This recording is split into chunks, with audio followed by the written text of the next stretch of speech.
Assalamualaikum warahmatullahi wabarakatuh. Perkenalkan, nama saya Muhammad Rifai dengan NIM 2112977. Program Studi Pendidikan Guru Sekolah Dasar Fakultas Ilmu Pendidikan Universitas Negeri Padang. Baiklah, di sini saya akan membuat video mengenai listrik statis, listrik dinamis, dan hukum Kirchhoff. Video ini dibuat untuk memenuhi tugas mata kuliah konsep dasar fisika yang diampu oleh Ibu dosen Dr. Yanti Fitria SPD MPD.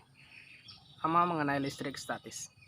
Listrik statis adalah kumpulan muatan listrik dalam jumlah tertentu yang tetap atau statis. Ketidakseimbangan muatan listrik dalam suatu permukaan benda. Muatan listrik akan tetap ada sampai benda kehilangan dengan cara sebuah arus listrik melepaskan muatan listrik. Dengan kata lain, muatan listrik yang terjadi pada listrik statis bersifat sementara. Peristiwa listrik statis terjadi setelah adanya materi yang menjadi bermuatan karena proses gesekan atau gosokan.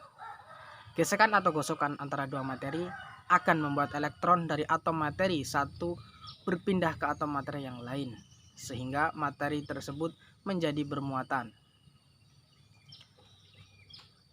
Medan listrik. Suatu muatan listrik dikatakan mempunyai medan listrik. Medan listrik adalah daerah di sekitar medan yang bermuatan listrik yang masih mengalami gaya listrik, atau bisa disebut dengan medan listrik. Adalah suatu daerah di mana gaya listrik masih bekerja. Medan listrik merupakan efek yang timbul oleh muatan listrik dalam suatu benda. Selanjutnya ada hukum Coulomb. Hukum Coulomb ini pertama kali diselidiki oleh fisikawan Prancis yang bernama Charles Coulomb pada abad ke-18. Dia menemukan bahwa gaya antara muatan bekerja sepanjang garis yang menghubungkan kedua hanya dengan besar yang sebanding dengan besar kedua muatan dan berbanding terbalik dengan kuadrat jarak.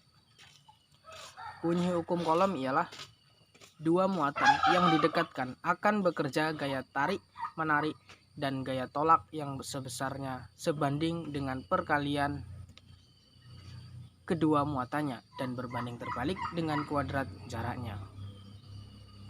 Yang ketiga ada energi potensial listrik. Energi potensial adalah suatu muatan di suatu titik. Usaha untuk memindahkan suatu muatan uji dari tempat yang jauh tak terhingga ke suatu tempat sekitar muatan sumber. Yang keempat ada kapasitor. Alat penyimpanan energi yaitu disebut dengan kapasitor. Kapasitor digunakan untuk menyimpan energi dalam waktu yang singkat, kemudian dibebaskan kembali dengan cepat. Yang kedua itu mengenai listrik dinamis. Listrik dinamis adalah aliran partikel bermuatan dalam bentuk arus listrik yang dapat menghasilkan energi listrik. Listrik dapat mengalir dari titik berpotensial lebih tinggi ke titik potensial yang lebih rendah, apabila kedua titik tersebut terhubung dalam suatu rangkaian tertutup. Listrik dinamis adalah listrik yang bisa bergerak. Listrik dinamis terjadi karena adanya arus searah dan arus listrik bolak-balik. Arus listrik bisa menyala pada rangkaian listrik tertutup. Hukum Ohm. Hukum Ohm berbunyi, jika tegangan pada suatu rangkaian dinaikkan, arus dalam rangkaian akan naik, dan jika tegangan diturunkan, arus akan turun, asalkan suhu pengantar tetap. Selanjutnya ada hukum Kirchhoff. Hukum Kirchhoff sirkuit. Sirkuit Kirchhoff adalah hukum yang menyatakan fenomena arus dan tegangan dalam rangkaian listrik. Hukum sirkuit Kirchhoff yang pertama berkaitan dengan arus ke titik rangkaian. Hukum Kirchhoff kedua berkaitan dengan perbedaan tegangan. Hukum Kirchhoff pertama. Bunyi dari hukum sirkuit Kirchhoff pertama adalah pada setiap titik percabangan dalam sirkuit listrik, jumlah dari arus yang masuk ke dalam titik itu sama dengan jumlah yang arus keluar dari titik tersebut, atau jumlah total pada arus sebuah titik adalah 0. Hukum Kirchhoff 2 berbunyi, jumlah terarah melihat orientasi tanda positif dan negatif dari beda potensial listrik tegangan di sirkuit tertutup sama dengan 0, atau secara lebih sederhana, jumlah dari gaya gerak listrik dalam lingkaran tertutup ekuivalen dengan jumlah turunnya potensial pada lingkaran itu. Contoh listrik statis.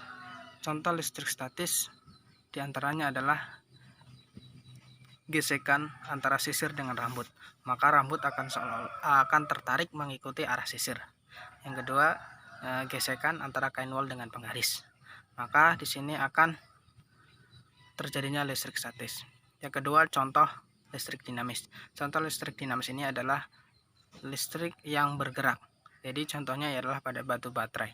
Pada batu baterai memiliki kutub positif dan negatif.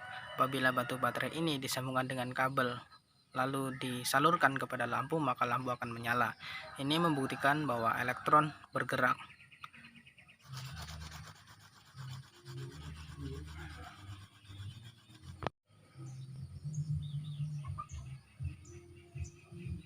Listrik dinamis contohnya adalah baterai, di mana memiliki kutub positif yang memiliki tonjolan dan kutub negatif yang rata. Jika baterai ini disalurkan dengan sebuah kabel dengan lampu, maka lampu akan menyala. Ini buktikan bahwa elektron bergerak dari baterai kepada lampu sehingga lampu dapat menyala. Yang saya sampaikan, kurang dan lebihnya saya mohon maaf. Saya Heri, wassalamualaikum warahmatullahi wabarakatuh.